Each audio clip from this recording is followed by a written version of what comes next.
Bom dia, boa tarde, boa noite. Estou chegando outra vez aqui para me anunciar. Meu nome é Jaime Guilherme. Eu venho aqui, antes de tudo, pedir a você para ativar o sininho, se inscrever no YouTube, para que o canal do YouTube perceba que é importante esse tipo de informação que eu estou trazendo e a partir daí dar continuidade nos nossos contatos. Eu trago para vocês aqui a ideia da questão dos beneficiários, dependentes beneficiários. Sabemos que o segurado do INSS é aquele que tem uma relação com o sistema previdenciário e que o sistema previdenciário é eminentemente contributivo. Assim, o segurado deverá realizar uma contribuição pecuniária todo mês em determinada alíquota em função do seu salário e aí terá direitos aos benefícios previdenciários. Por sua vez, uma dessas prerrogativas do segurado do INSS é ter a possibilidade de contemplar seus dependentes, que muitas vezes serão seus substitutos.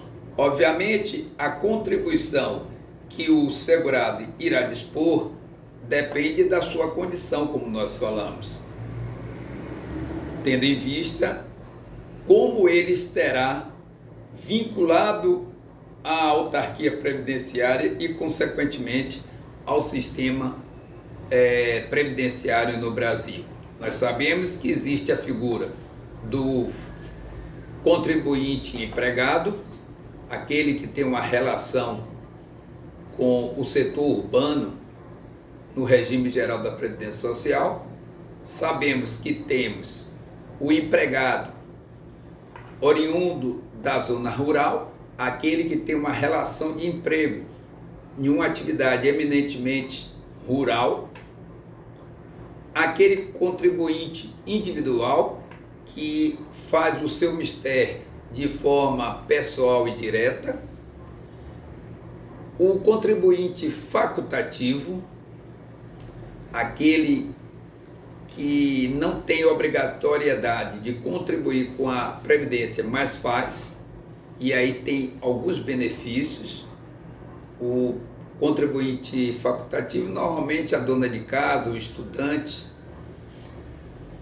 A empregada doméstica também é uma das formas de manter uma relação com o regime previdenciário. Além do contribuinte avulso, que é aquele que normalmente tem a sua relação com a Previdência Social através de uma cooperativa, de uma mão de obra, através de um agenciador, vale a pena a redundância, daquela mão de obra, normalmente em atividades ali do cais, das docas. São esses tipos de contribuinte, onde nós já explicitamos em outros vídeos a caracterização de cada um desses contribuintes. Hoje o que nos traz aqui é falar para vocês que esses beneficiários, esses segurados do INSS, melhor dizendo, ele possui os seus beneficiários, que são aqueles dependentes que, na condição de contribuintes através do segurado, recebem por condição de ser vinculado àquela pessoa, aquele segurado, o direito de gozar dos benefícios previdenciários. Então, nós vamos ver aqui quais são as classes que nós temos de dependentes do segurado. A classe 1, nós vamos ter a figura do cônjuge, a companheira, o companheiro e o filho, não emancipado de qualquer condição, menor de 21 anos ou inválido, ou que tenha deficiência intelectual ou mental ou deficiência grave. Isso com base na Lei 13.146 de 2015. Na classe 2, nós temos a figura dos pais, Na classe 3, nós temos a figura do irmão não emancipado de qualquer condição, menor de 21 anos de idade, ou inválido, ou que tenha deficiência intelectual ou mental, ou deficiência grave. No parágrafo 1º, né, que trata da questão dos beneficiários no regime geral da Previdência Social e também contido na Lei 8.213, né, que vem esculpido na Lei 8.213, nós vamos ver que nesse parágrafo 1º, a existência de dependente de qualquer das classes desse artigo exclui o direito às prestações das classes seguintes. O que é que significa dizer? Significa dizer o seguinte: se existe beneficiários dependentes no inciso 1º que eu falei para vocês, que é o cônjuge, a companheiro, o companheiro e os filhos, se eles existem, a classe 2, que vem imediatamente depois, que são os pais, não terá o direito caso aquele segurado tenha, por exemplo, vindo a óbito. Então, a pensão por morte, vamos falar assim, tratar da pensão de morte por morte, seria primeiro requerido, né, pelo cônjuge que ficou sobrevivente ou pelo filho, certo? Caso essa classe 1 não se faça presente, aí você irá, vamos dizer assim, ultrapassando para a classe 2, depois a classe 3, assim até que se esgote todos aqueles que teriam a possibilidade de ser dependentes daquele segurado. O enteado menor e o tutelado equiparam-se a filho mediante a declaração do segurado e desde que comprovada a dependência econômica na forma estabelecida na legislação vigente. Considera-se companheira ou companheiro a pessoa que, sem ser casada, mantém união estável com o segurado ou com a segurada. E vale uma ressalva aí.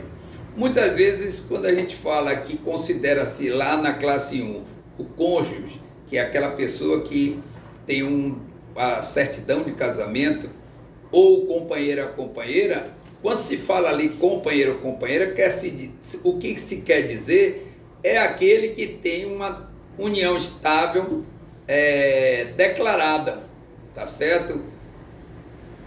É aquele que está diante do Poder Judiciário claramente comprovada que essa união estável foi ali configurada. A dependência econômica das pessoas indicadas no inciso 1, que seja os cônjuges, ou os filhos, ou companheiro e companheira, é presumida. E a das demais, dos pais, né, deve ser o quê? Deve ser comprovado. O irmão também, o irmão deve ser comprovado. Não pode ser aceita por presunção quem não tiver na classe 1, que é lá o inciso 1º. As provas de união estável e de dependência econômica exigem início de prova material contemporânea dos fatos produzidos em período não superior a 24 meses, ou seja, 2 anos, anterior à data do óbito ou do reconhecimento à prisão do segurado.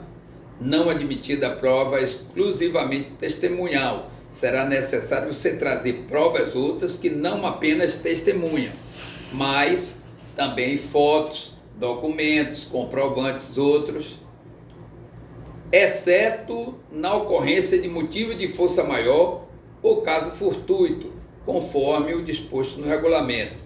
Aí um desses casos, por exemplo, se a pessoa mora na localidade que teve uma barragem, por exemplo, que estourou e destruiu todas aquelas casas, com certeza aqueles documentos foram levados, né, naquela enxurrada.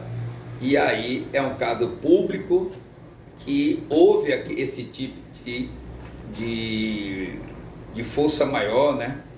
Ou até um caso fortuito, se for um enquadramento nesse sentido, então estará aí sendo dispensado dessa comprovação.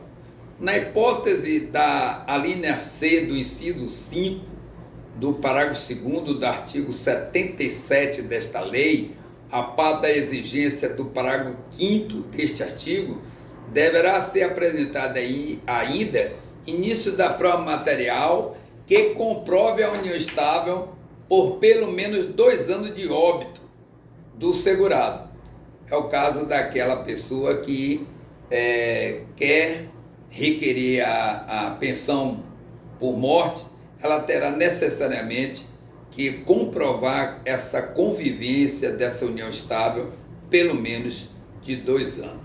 Será excluído definitivamente das condições dependentes quem tiver sido condenado criminalmente por sentença com trânsito em julgado, como autor, coautor ou partícipe de homicídio doloso ou de tentativa desse crime cometido contra a pessoa do segurado.